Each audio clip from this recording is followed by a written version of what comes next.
പ്രിയമുള്ള സുഹൃത്തുക്കളെ, ഓച്ചന്തുരുത്ത് ഓമന തിയേറ്റേഴ്സിന്റെ ഈ വർഷത്തെ ഏറ്റവും പുതിയ നാടകം പോ അണ്ണാച്ചി പിന്നവാ. നാടക രചന ഓത്തുണ്ണി ഓച്ചന്തുരുത്ത്, ഗതാഗതം ഓച്ചന്തുരുത്ത് ഓത്തുണ്ണി. ഈ നാടകത്തിന്റെ ഏറ്റവും വലിയ പ്രത്യേകത പഠിക്കാൻ പറഞ്ഞാലും ഈ നാടകത്തിന്റെ ഏറ്റവും വലിയ പ്രത്യേകത, ഈ നാടകത്തിൽ മെയിനായിട്ട് അഭിനയിക്കുന്ന 4 നടന്മാർ വന്നിട്ടില്ല. പകരം നാടകം എന്തെന്ന് പോലും അറിയാൻ പാടില്ലാത്ത, ജീവിതത്തിൽ നാടകം കണ്ടിട്ടേ ഇല്ലാത്ത ഈ നാട്ടിലെ ചുറുചുറുക്കുള്ള 4 ചെറുപ്പക്കാരെ തപ്പിയെടുത്ത് അത്യാവശ്യം ഡയലോഗുകൾ പറഞ്ഞ് പഠിപ്പിച്ചാണ് ഞാൻ ഈ നാടകം ഇവിടെ അവതരിപ്പിക്കുന്നത്.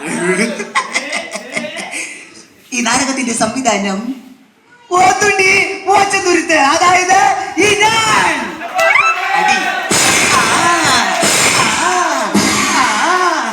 നാടകം ആരംഭിക്കുന്നു.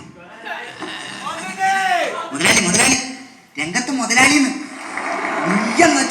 നീ എന്നെ ചുമന്നോടുപ്പ് തള്ളി വിടറാണ്. ഇങ്ങോട്ട് വല്ല അങ്ങോട്ട് പോ അങ്ങോട്ട് മൈക്കിലേക്ക് വരെ നാടകം പൊളിക്കല്ലേ.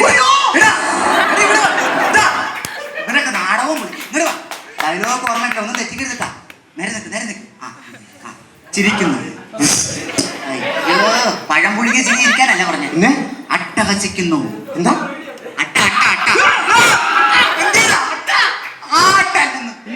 അട്ടഹസിക്കാൻ എങ്ങനെയത്? അടിപൊളി.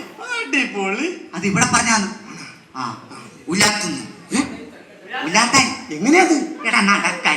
അത് പറഞ്ഞ പോലെ കുലാത്തുന്നു. നടക്ക്.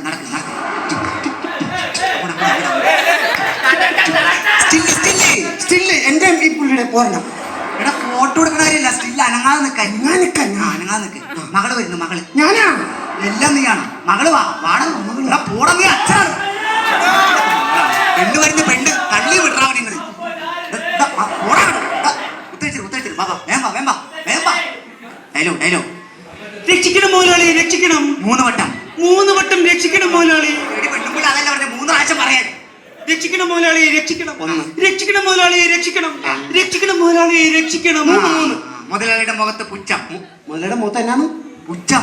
എങ്ങനെയത്? 3 കൊല്ലം മുമ്പ് ജോലിക്ക് 3 വർഷമായി ഞാൻ ഇവിടെ ജോലി നോക്കുന്നു. ഇപ്പോൾ ഞാൻ 6 മാസം ഗർഭിണിയാണ്. എന്റെ വയറ്റിൽ വളരുന്ന രാജമോൻ എപ്പോഴും എന്നോട് ചോദിക്കും എന്റെ അച്ഛൻ ആരാണെന്ന്. അപ്പോൾ ഞാൻ പറയും നീ മാറി നിൽക്കുന്ന മുതലാളിയാണെന്ന്. ഇല്ലാത്ത ഗർഭത്തിന്റെ പേര് പറഞ്ഞ് എടാ ഒന്ന് ആവേശത്തിൽ പറയണം. ഇല്ലാത്ത ഗർഭത്തിന്റെ പേര് പറഞ്ഞ് പയ്യെ പറഞ്ഞാ മതി.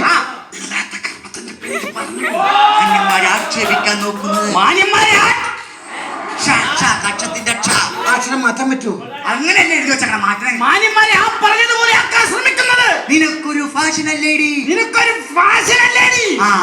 നിലാവുള്ള രാത്രിയിൽ മാവിൻ ചുവട്ടിൽ നിന്നെയും നോക്കി ഞാൻ കാത്തിരുന്നപ്പോൾ മുണ്ടും തലയിൽ ഓടിയടഞ്ഞ മന്ദസ്മിതമേ നിന്നെ വാരിപ്പുണരുവാനായി എന്റെ കൈകൾ കൊതിക്കുകയാണ്. എല്ലാവരും നോക്കണ്ടോ? ചേച്ചിയൊക്കെ നോക്കണം. മുതലാളി മാത്രം നിന്നാ മതി. അച്ഛൻ വരുന്നു. ഞാനാണ് എല്ലാം നീയാണ് പണ്ടാണ്. അച്ഛൻ ഇങ്ങോട്ട് വാടക എന്റെ ഷർട്ട് ഇട്ടുണ്ട് തന്നെ. മുതലാളി വിളി കേൾക്കുന്നു. ഇവിടെ മീൻകാരെയൊക്കെയാണല്ലോ ഞാൻ നിർത്തിയേക്കണ. ഓ ആൽഫ്രഡ് വിൽഫ്രഡ് ഡിസൂസ.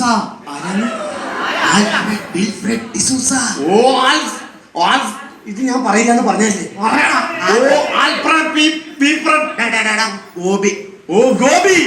ഗോപി അല്ല, PK ഗോപി.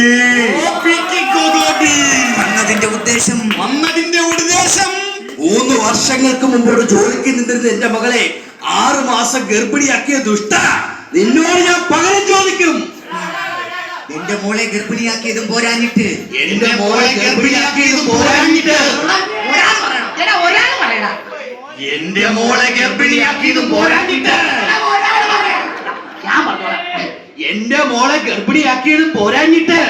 അട്ടഹസിക്കുന്നോടാ ദുഷ്ട.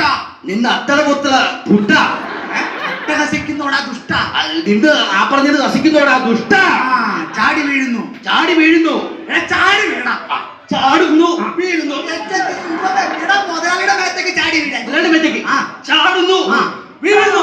കഴുത്തിന് കുത്തിപ്പിടിക്കുന്നു. അമ്മേ എന്റെ ദൈവമേ, നിന്റെ അല്ല, മുതലാളിയുടെ കഴുത്തിന് കുത്തിപ്പിടിക്കുന്നു. അയ്യോ മുതലാളി തോക്ക്. ഞാൻ തോക്കൂല, ഇവൻ തോക്കട്ടെ. എടാ തോക്കെടുക്കാൻ. അയ്യോ തോക്കെടുത്തിട്ടില്ല. ഇവന്മാര് നാടകം പൊളിക്കൊടുക്കും. അവിടെ നിന്ന് ഞാൻ കൊണ്ടുതരാം. ഞാൻ കൊണ്ടുതരാം. ഞാൻ കൊണ്ടുതരാം. ആൾക്കാർ കാണാതെ ഞാൻ കൊണ്ട് തന്നോളാം. ആൾക്കാർ കാണാതെ തോക്ക് ഞാൻ കൊണ്ട് തന്നോളാം. ആൾക്കാർ കാണാതെ തോക്ക് ഞാൻ കൊണ്ട് തന്നോളാം. വെടി വെക്കുന്നു. അവനാ മരിച്ചു വീഴുന്നു.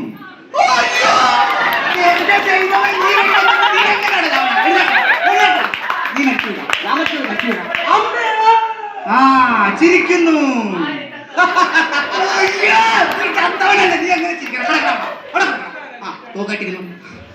മകൻ വരും. ഞാനാണ്. എല്ലാം നീയാണോ? മകൻ പാടാ. മകൻ ഡയലോഗ്. മുതലാളി, 3 വർഷം ഇവിടെ ജോലിക്ക് നിന്നിരുന്ന എന്റെ പൊന്നുമകളെ ഗർഭിണിയാക്കിയത് പോരാഞ്ഞിട്ട് അത് ചോദിക്കാൻ വന്ന എന്റെ പൊന്നച്ഛനെ വെടിവെച്ച് കൊന്ന ദുഷ്ട, നീ നശിച്ചു പോകും. നിന്റെ വെടിയുണ്ടേറ്റ് ഇവിടെ മരിച്ചു കിടക്കുന്ന എന്റെ പൊന്നച്ഛൻ അവിടെ ഭയങ്കര ഉറുമ്പാട് ഉറുമ്പ് കടിയെ സഹിക്കാൻ വയ്യാതെ ഇവിടെ നിന്നും മാറി അവിടെ മരിച്ചു കിടക്കുന്ന എന്റെ പൊന്നച്ഛനെ കൊന്ന ദുഷ്ട, നീ നശിച്ചു പോകും. പെങ്ങളെ സൗവർണികേ, പെങ്ങളെ സൗവർണികേ, വേമ്പ പെങ്ങളെ സൗവർണികേ. നിന്റെ അമ്മയുടെ അവസാനത്തെ ആഗ്രഹമായിരുന്നു മോളെ, നീ ഒരു ഗർഭിണിയായി കാണുക, അല്ലല്ല കുടുംബിനിയായി കാണുക. പറയൂ മകളെ, ഇതെങ്ങനെ സംഭവിച്ചു? ഒരു തണുത്തു മരവിച്ച കറുത്ത രാത്രിയിൽ മുതലാളിയുടെ വീട്ടിൽ ഞാൻ TV കാണാൻ പോയി. ഏഷ്യാനെറ്റിലും കൈരളിയും സൂര്യയിലും കോമഡി ഷോ കണ്ടുകൊണ്ടിരുന്നപ്പോൾ പെട്ടെന്നാണ് മുതലാളി ഫാഷൻ ചാനലിട്ടത്. അരുതേ എന്ന് ഞാൻ ആവർത്തിച്ചു പറഞ്ഞു. മുതലാളി കേട്ടില്ല. എന്നെ നിർബന്ധിച്ച് ഫാഷൻ ചാനൽ കാണിച്ചു. പിന്നെ എനിക്കൊന്നും ഓർമ്മയില്ല ചേട്ടാ. ഇതിൽ നിന്നും എനിക്കൊരു കാര്യം മനസ്സിലായി. ഇവിടെ തെറ്റിയത് ഈ മുതലാളിയല്ല, ഞാൻ പറഞ്ഞില്ലേ, എന്റെ പൊന്ന് പെങ്ങളുമല്ല. ഇവിടെ തെറ്റിയത് ആ ചാനലുകാരാണ്. അതുകൊണ്ട് എനിക്ക് ഈ സമൂഹത്തോട് ഒന്നേ പറയാനുള്ളൂ, ഇനി മേലാൽ നിങ്ങളുടെ വീട്ടിലുള്ള പ്രായപൂർത്തിയായ പെൺകുട്ടികളെ അടുത്ത വീട്ടിൽ TV കാണാൻ പറഞ്ഞയച്ചാൽ നിങ്ങൾക്കും ഇത് സംഭവിക്കും.